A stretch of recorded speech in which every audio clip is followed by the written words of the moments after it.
અને આપણે રાજુ સખિયાનો એક ઓડિયો જોયો મેં હમણાં વિડીયો, એમાં રાજુ સખિયા એમ કહીશ કે રાજુભાઈ સોલંકી 35 લાખ રૂપિયા ભાઈ અનુપસિંહ પાસેથી લેવા. તો જે તે સમયે જયરાજસિંહ બાપુ મારી બાજુમાં બેઠા છે, જે તે સમયે મને 2 કરોડ રૂપિયાની ઓફર હતી, તો હું 2 કરોડ લઉં કે 35 લાખ લઉં? ભાઈ પૈસા જ મારે જોતા હોય તો અનુપસિંહના 35 લાખ ના લો, જયરાજસિંહ બાપુના 2 કરોડ હું લઈ લઉં.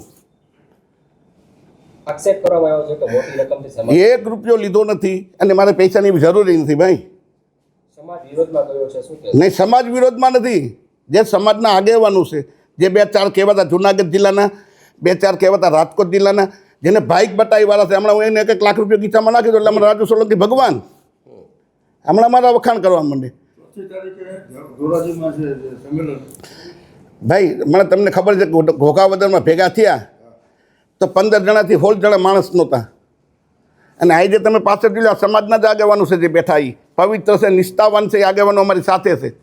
પણ જેને ભાગ બટાઈવાળા છે, જેને પૈસા જોતા છે, જે આની પહેલાં તમને ખબર હોય તો દિનેશ પાટર ઉપર જે કંઈ બનાવ થયો હતો, અને દિનેશ પાટર રોતો હતો, એ વિડીયો તમને મેં બતાવ્યો હમણાં, એનો રોતો જ્યારે એ મને વાવડો એવા મિલા છે કે એ સુરત મિટિંગ થઈ હતી અને સુરતથી કોઈ ચોક્કસ આગેવાનું પાસેથી પૈસા લાવીને આવવાના હતા.